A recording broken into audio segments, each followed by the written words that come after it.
Subscribe now and press the bell icon. Never miss an update. नमस्कार साथियों, स्वागत करता हूं सबके इस यूट्यूब चैनल पर जिसका नाम है स्टडी विद पीएन लोधा। मित्रों, रीट शिक्षक भर्ती 2021 हेतु शिक्षा मनोविज्ञान का मॉडल पेपर नंबर 7 आपके लिए लेकर आया हूं। मनोविज्ञान के बहुत ही शानदार 20 प्रश्न देखने को मिलेंगे साथियों। अगर आपको सटीक तैयारी रीट की करनी है तो आप ऐसे प्रश्न को जरूर सोल्व कर लीजिएगा साथियों। तो शुरू करते हैं मित्रों इस वीडियो को। कल जो 3 टेस्ट डाले थे उनकी पीडीएफ मेरे Telegram channel study with PN Lodha पर ही अपलोड कर दी गई है, तो आप उसको ज्वाइन करके आसानी से पीडीएफ को डाउनलोड कर सकते हैं साथियों। तो चलिए वीडियो को शुरू करते हैं। आपका पहला क्वेश्चन है मित्रों, प्रश्न नंबर 1 देखेंगे। बुद्धि के संदर्भ में आर्थर जेनसेन के पदानुक्रमिक मॉडल में बुद्धि की कितनी योग्यता बताई गई है? 1, 2, 3 और 4। तो देखिए, आर्थर जेनसेन का जो बुद्धि का मॉडल है, पदानुक्रमिक मॉडल, मित्रों इसमें कुल 2 योग्यताएं बताई है। कितनी योग्यताएं बताई है? 2 योग्यता। पहली जो योग्यता है वो होती है साहचर्यात्मक अधिगम वाली। दूसरी जो योग्यता है वो होती है साथियों संज्ञानात्मक क्षमता वाली। साहचर्यात्मक अधिगम और संज्ञानात्मक अधिगम, ये 2 प्रकार की योग्यताएं आर्थर जेनसेन ने अपने पदानुक्रमिक मॉडल में बताई है। इस प्रकार आपका दूसरा विकल्प सही रहेगा प्रश्न संख्या 1 में। मित्रों, जो ये साहचर्यात्मक योग्यता है इसमें व्यक्ति रटकर सीखता है। जो संज्ञानात्मक योग्यता है इसमें व्यक्ति समझकर सीखता है। प्रश्न नंबर 2, मनोमीतिक उपागम के अनुसार बुद्धि अनेक प्रकार की योग्यताओं का एक समूह है। तर्कना की प्रक्रियाओं का वर्णन है, समस्या समाधान की प्रक्रिया है और चिंतन का एक प्रकार है। तो मित्रों, प्रश्न नंबर 2 में राइट आंसर बताना है आपको, कौन सा आंसर सही रहेगा। देखिए, जो मनोमितिक उपागम है इसके अनुसार अगर हम बात करें बुद्धि की, तो मित्रों बुद्धि अनेक प्रकार की योग्यताओं का एक समूह मानी जाती है। अनेक प्रकार की योग्यताओं का एक सेट या समुच्चय जिसको कहते हैं। देखिए, बुद्धि के 2 प्रकार के उपागम होते हैं, मनोमितिक और ये मनोमितिक पहला प्रकार का उपागम है साथियों। दूसरा प्रकार का उपागम है, जो दूसरा प्रकार का उपागम है साथियों वो रहेगा आपके सूचना प्रक्रमण उपागम। तो यहाँ पर मनोमितिक की बात की जा रही है। मनोमितिक कहता है कि बुद्धि अनेक प्रकार की योग्यताओं का एक समुच्चय है। विकल्प नंबर 1 सही है आपका प्रश्न संख्या 2 में। चलिए आगे बढ़ेंगे प्रश्न नंबर 3 की ओर। ऐसे व्यक्ति जो विश्लेषणात्मक व आलोचनात्मक ढंग से सोचते हैं और समस्या का समाधान करते हैं, ऐसे लोगों में किस बुद्धि की अधिकता होती है? आनुभाविक बुद्धि की, सांदर्भिक बुद्धि की, घटकीय बुद्धि की और विश्लेषणात्मक बुद्धि की। तो मित्रों, जो लोग हैं वो विश्लेषणात्मक और आलोचनात्मक ढंग से सोच करके समस्या का समाधान कर रहे हैं, तो आपने एक सिद्धांत पढ़ा होगा बुद्धि का त्रितंत्रीय सिद्धांत, जो कि स्टर्नबर्ग के द्वारा दिया गया है। उसमें बताया गया है कि बुद्धि के 3 घटक होते हैं, जिसमें जो लोग विश्लेषणात्मक और आलोचनात्मक ढंग से सोचते हैं उनमें घटकीय बुद्धि होती है और इस घटकीय बुद्धि को विश्लेषणात्मक बुद्धि भी कहते हैं। तो यहाँ तीसरा और चौथा दोनों ही विकल्प सही है प्रश्न संख्या 3 में। चलिए नेक्स्ट प्रश्न नंबर 4 देखेंगे मित्रों। सामूहिक बुद्धि परीक्षणों का जनक किसे कहते हैं? वेशलर, वेल्यूब को, पोर्टियस को, कोहच को और आर्थर एस ओटिस को।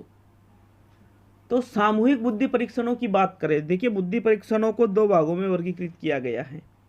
एक होता है व्यक्तिगत बुद्धि परीक्षण और एक होता है सामूहिक बुद्धि परीक्षण।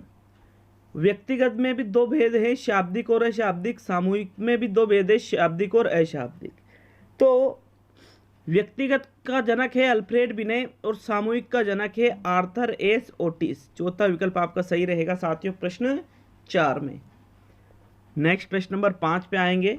5वां क्वेश्चन है, हस्तशिल्प की शिक्षा किसे दी जानी चाहिए? मंद बुद्धि बालकों को, पिछड़े बालकों को, जड़ बुद्धि बालकों को और सामान्य बुद्धि बालकों को। तो साथियों, हस्तशिल्प की शिक्षा सामान्य बालकों को भी नहीं, जड़ बुद्धि बालकों को भी नहीं, बल्कि मंद बुद्धि बालकों को दी जानी चाहिए। वैसे कई सारी बुक्स में दूसरा विकल्प मिलेगा, लेकिन रीट 2016 में इसका आंसर मंद बुद्धि बालकों को माना गया है साथियों। विकल्प नंबर 1 सही है आपका प्रश्न संख्या 5 में। हस्तशिल्प की शिक्षा मंद बुद्धि बालकों को दी जानी चाहिए। चलिए नेक्स्ट प्रश्न नंबर 6। अभिप्रेरणा के संदर्भ में असत्य कथन है। यह अधिगम का स्वर्ण पथ व अनिवार्य कारक है। यह लक्ष्य उन्मुख होती है। यह एक प्रकार का बाह्य कारक है और सभी कथन सत्य नहीं है। तो मित्रों देखिए, असत्य कथन ढूंढना है तो पहला विकल्प कह रहा है स्वर्ण पथ व अनिवार्य कारक है, अधिगम का बिल्कुल सत्य है। ये लक्ष्य उन्मुख होती है, ये भी सत्य है। ये एक प्रकार का बाह्य कारक है। तो साथियों, यह एक प्रकार का बाह्य कारक नहीं है, बल्कि यह एक प्रकार का आंतरिक कारक होता है। कैसा कारक होता है? आंतरिक। तो यहाँ पर यह कथन असत्य है और सभी कथन सत्य नहीं है, बिल्कुल, क्योंकि 2 तो सत्य है लेकिन तीसरा सत्य नहीं है। तो ये भी राइट हो गया आपका। मतलब यहाँ असत्य कथन कौन सा है? तीसरा विकल्प। तो तीसरा ही आंसर आपका राइट रहेगा प्रश्न संख्या 6 में। इस प्रकार के प्रश्नों को आप समझ कर करिएगा मित्रों।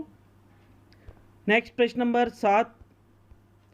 पहचान करना, निषेध करना, पारस्परिकता जैसे गुण जीन पियाजे के अनुसार किस अवस्था में आ जाते हैं? संवेदी पेशी अवस्था में, पूर्व संक्रियात्मक अवस्था में, मूर्त संक्रियात्मक अवस्था में और औपचारिक संक्रियात्मक अवस्था में। तो देखिए, पहचान भी कर लेता है बालक, निषेध भी कर लेता है, पारस्परिकता, ऐसे गुण बालक में साथियों जो बालक की चौथी अवस्था जीन पियाजे ने बताई है, औपचारिक संक्रियात्मक अवस्था, वहां पर आ जाते हैं। तर्क क्षमता, चिंतन क्षमता यहाँ पर बालक के अंदर विकसित हो जाती है। उम्र सीमा कितनी होती है? 11 से 15 वर्ष। तो चौथा विकल्प आपका सही रहेगा प्रश्न 7 में। नेक्स्ट प्रश्न नंबर 8। बच्चों में चिंतन क्षमता विकसित करने में अधिगम का कौन सा सिद्धांत उपयोगी है? संप्रयोजनवाद सिद्धांत, गेस्टाल्टवादी सिद्धांत, स्किनर का क्रिया प्रसूत और हल का पुनर्बलन। तो बालकों में आपको चिंतन क्षमता विकसित करनी है। संप्रयोजनवाद, स्किनर का क्रिया प्रसूत, हल का पुनर्बलन सही नहीं है, बल्कि सही रहेगा गेस्टाल्टवादी। जो गेस्टाल्टवादियों ने अपना सिद्धांत दिया है उसमें बालक अंतर्दृष्टि के माध्यम से समस्या का समाधान करता है। तो अंतर्दृष्टि चिंतन के माध्यम से ही विकसित होगी साथियों, इसलिए यहां पर आपका दूसरा विकल्प सही रहेगा प्रश्न 8 में। नेक्स्ट प्रश्न नंबर 9। 9वां क्वेश्चन है, राधा मोहन की बांसुरी से वैसे ही प्रेम करती है जैसे मोहन से प्रेम करती थी। उदाहरण में अधिगम का कौन सा नियम कार्यरत है? सादृश्य अनुक्रिया का नियम, आंशिक क्रिया का नियम, मनोवृत्ति का नियम और साहचर्य परिवर्तन का नियम। तो साथियों यहाँ पर देखिए कि वो बांसुरी से वैसे प्रेम कर रही है जैसे मोहन से करती थी। मतलब उसने उस बांसुरी का और मोहन के बीच में साहचर्य स्थापित कर लिया है, इसलिए ये रहेगा आपके साहचर्य परिवर्तन का नियम। विकल्प नंबर 4 सही रहेगा आपका प्रश्न संख्या 9 में। देखिए, आंशिक क्रिया का नियम में तो चीज़ों को छोटी छोटी करके सीखा जाता है। मनोवृत्ति का नियम मतलब मानसिक स्थिति वाला है ये, कि वो जो मन के जीते हार जीत है, मन के हारे हार। और सादृश्य अनुक्रिया का नियम ये अलग है मित्रों। प्रश्न नंबर 10 पे आएंगे। निम्न में से कौन सा कथन अधिगम के संबंध में सही है? सही कथन है। बच्चों द्वारा की गई त्रुटियों से संकेत मिलता है कि किसी भी प्रकार का अधिगम नहीं हुआ है। अधिगम ऐसे वातावरण में प्रभावी होता है जो शिक्षार्थियों के लिए भावनात्मक रूप से सकारात्मक और संतोषजनक है। अधिगम के स्तर पर अधिगम भावनात्मक कारकों से प्रभावित नहीं होता है और अधिगम मूल रूप से मानसिक गतिविधि है। तो साथियों बताइए, अधिगम के संबंध में कौन सा कथन आपको सही लग रहा है? और अगर एक से ज़्यादा कथन सही लग रहे हैं तो उनमें बेस्ट कौन सा है फिर? तो मित्रों, पहला कथन देखेंगे कि त्रुटियों से संकेत मिलता है कि अधिगम नहीं हुआ, गलत है। ऐसा नहीं है कि जहाँ त्रुटियाँ होती है इसका मतलब ये नहीं है कि अधिगम हुआ ही नहीं है।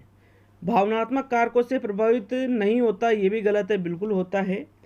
मूल रूप से मानसिक गतिविधि आप कह सकते हो, लेकिन अधिगम ऐसे वातावरण में प्रभावित होता है जो शिक्षार्थियों के लिए भावनात्मक रूप से सकारात्मक और संतोषजनक है। तो साथियों ये बेटर विकल्प रहेगा, सभी से दूसरा विकल्प सही रहेगा प्रश्न 10 में। चलिए नेक्स्ट प्रश्न नंबर 11, निम्न में से कौन सा शारीरिक विकास का एक प्रमुख नियम है? मानसिक विकास से भिन्नता का नियम, अनियमित विकास का नियम, द्रुतगामी विकास का नियम, कल्पना और संवेगात्मक विकास से संबंध का नियम। तो मित्रों शारीरिक विकास की बात की जा रही है, यहाँ पर विकास की तो की जा रही है लेकिन उसमें शारीरिक, तो ये रहेगा आपके द्रुतगामी विकास का नियम कि किसी बालक का विकास, शारीरिक विकास द्रुतगामी हो जाता है तीव्र गति से और किसी का धीमी गति से होता है। नेक्स्ट प्रश्न नंबर 12, इसमें 3 सही है। 12वां क्वेश्चन है, किशोरावस्था में बालकों में अपराध प्रवृत्ति के जन्म के कारण है निराशा, नए अनुभवों की इच्छा, असफलता और उपयुक्त सभी। तो साथियों ये सभी ही इन सभी कारणों से बालक जब किशोरावस्था में होता है तो उसमें अपराध प्रवृत्ति के जो जन्म लेती है उसके ये सभी कारण पर्याप्त होते हैं। विकल्प 4 सही है आपका प्रश्न 12 में। नेक्स्ट प्रश्न नंबर 13, किशोरावस्था की प्रमुख विशेषता नहीं है द्विवा स्वप्न देखना, डे ड्रीमिंग जिसको आप कहते हैं, संचय की प्रवृत्ति, कल्पना की बहुलता और मानसिक विकास। तो मित्रों देखिए किशोरावस्था में एक बालक द्विवा स्वप्न भी देखेगा, कल्पना की बहुलता भी रहेगी, मानसिक विकास भी होगा, लेकिन संचय की प्रवृत्ति ये किशोरावस्था का नियम नहीं है बल्कि ये बाल्यावस्था का नियम है। साथियों बाल्यावस्था की ये विशेषता है कि वो बिना मतलब की चीज़ों को इकट्ठा करता रहता है। तो इस प्रकार आपका दूसरा विकल्प सही है प्रश्न संख्या 13 में। नेक्स्ट प्रश्न नंबर 14, निम्नांकित अवस्था में प्राय बालकों का आकर्षण समलिंगी के प्रति होता है, प्रौढ़ावस्था में, शैशवावस्था में, बाल्यावस्था में, किशोरावस्था में। तो मित्रों प्रश्न नंबर 14 में जो राइट आंसर है, कौन सा राइट आंसर रहेगा?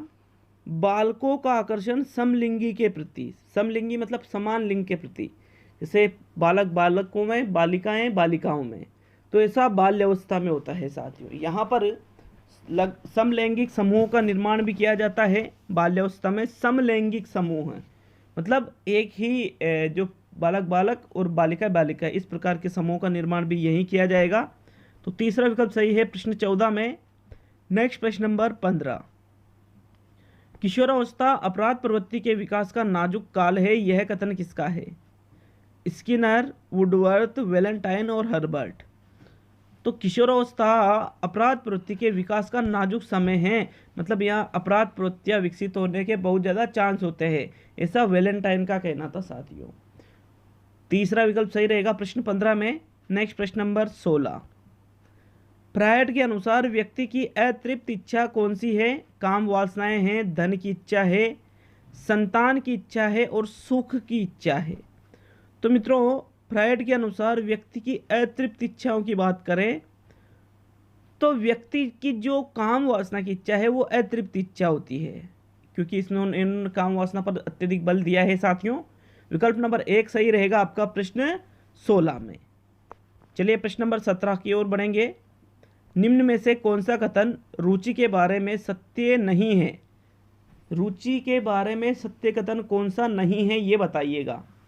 रुचियाँ जन्मजात व अर्जित दोनों होती है, रुचियाँ समय के अनुसार बदलती है, रुचियाँ योग्यताओं एवं अभिक्षमताओं से संबंधित नहीं होती है और रुचियाँ व्यवहार में आकर्षण एवं निष्कर्षण के प्रतिबिंब नहीं है। तो साथियों प्रश्न नंबर 17 का राइट आंसर बताइए। देखिए सत्य नहीं है तो जन्मजात भी होती है और अर्जित भी होती है, रुचियाँ समय के अनुसार बदलती भी है। साथियों ये तीसरा इसका जो कथन है रुचियाँ योग्यताओं एवं अभिक्षमताओं से संबंधित नहीं है, तो ये भी साथियों सत्य कथन है।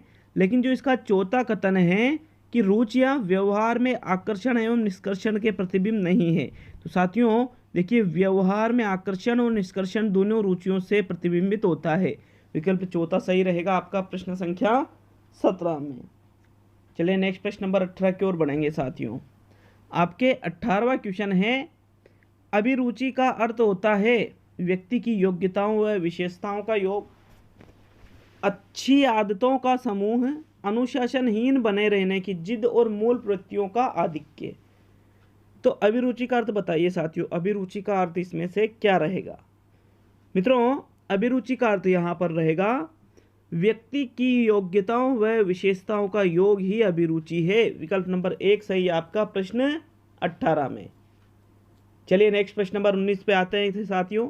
प्रश्न नंबर 19, मनोवृत्ति के विकास के संबंध में निम्न में से कौन सा विकल्प सही नहीं है?